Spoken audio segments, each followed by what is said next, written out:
We're back again with another episode of Roofer Reflections. I'm really excited to have Greg here. Greg, thank you for coming on the show. Yes, thanks for having me, Tats. Appreciate it. I love it. And I'm glad that, we met at the WRE show. I love that show, love the association. How long have you been involved there? This is my second time on the board of directors. I've been a member for 10 plus years, and I'm presently on my second term on the board. Very cool. Yep. When did your journey in the roofing industry begin? 1997, I was living in Hermosa Beach, and my good friend Greg Savrin and Tony Radovich had just opened A1 All-American Roofing in San Diego, and my buddy Sav called me and said, "Come sell roofs." And I'm like, "Sell roofs? What? Come on, right? Like, who sells roofs?" But it ended up working out. We ended up moving to Arizona, and I met my wife, and had a small roofing company. And then after that, in the early 2000s, went to go work for Gardner Gibson, or APOC, based out of Long Beach, California, to take their the commercial cement and coatings national. Yes, I opened Highland Commercial Roofing in 2007. So we're coming up on 18 years being established in the state of Arizona. We have offices in multiple offices in California, Nevada, Washington, Seattle, Utah. So we primarily, and now in Denver. So we cover pretty much the entire West Coast. Yeah, I mean, you mentioned you opened a roofing company before. This is another one. What did you learn from your first time doing it? To not be an owner. No, I say that in a jokingly way. You know, owning your own, for me, it was a lot of stress. I had my kids were young. Looking back on it, I wish I would have stuck with it. But you know, I don't have any regrets at all. I'm super stoked with my progression in the industry and what, you know, we've accomplished here at Highland Commercial Roofing, you know, what I've accomplished as a father and a husband. So the roofing industry's been very, very good to me, and a lot of other people that I know. What's kept you in the roofing industry all of these years?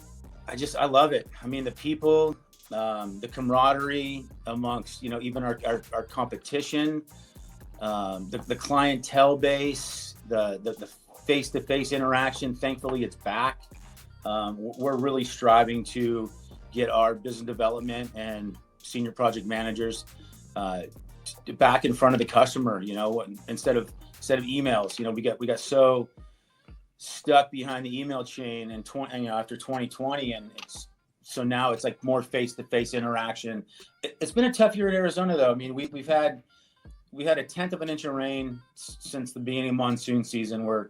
I think we're 4 or 5 inches under what we should be. So we're hoping that we get a wet winter to make up for that lost time. Tell me about your involvement with Western States. 8 or 10 years ago, I was on the board. My kids were younger.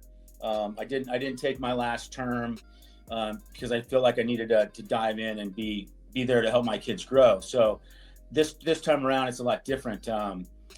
I'm really trying to get involved in the different committees. I have the pleasure of being the low slope committee vice chair. Paul Reed's the chair.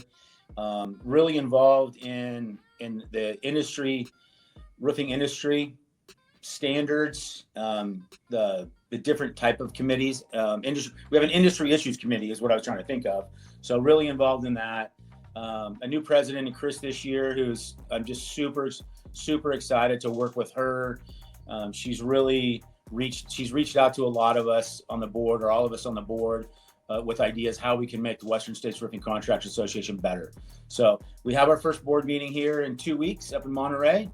So that'll kick off Chris's presidency and my second year on the board. So I'm really looking forward to that. Absolutely. You know, I'm a big fan of Western States. You know, I love the expo and all the things you do. I mean, what sort of things are helpful to you? If someone's listening to this, they're a contractor or anyone else, how can they get involved?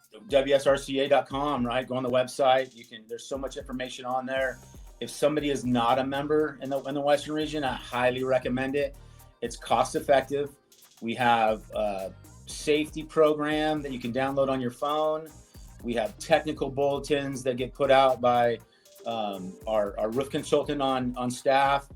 We have legal items that come out. We have toolbox talks. I mean, there's so much that gets sent out weekly. I probably get 10 or 15 emails a week, just on technical bulletins, toolbox talks, and legal stuff, so, and then we correspond amongst each other and trying to figure out, like right now we're trying to set up for our committee meetings here in a couple of weeks, different committee meetings. If someone that is considering the roofing industry as a profession, what do you say to those people? Like what sort of advice do you have? Educate yourself first and foremost, right? Because I was never a roofer. So I took the liberty myself to join IRC. I was a registered roof observer for several years. Educate yourself. There's technical bulletins. There's the data sheets that the manufacturers have. There's different continuing education classes that people can take.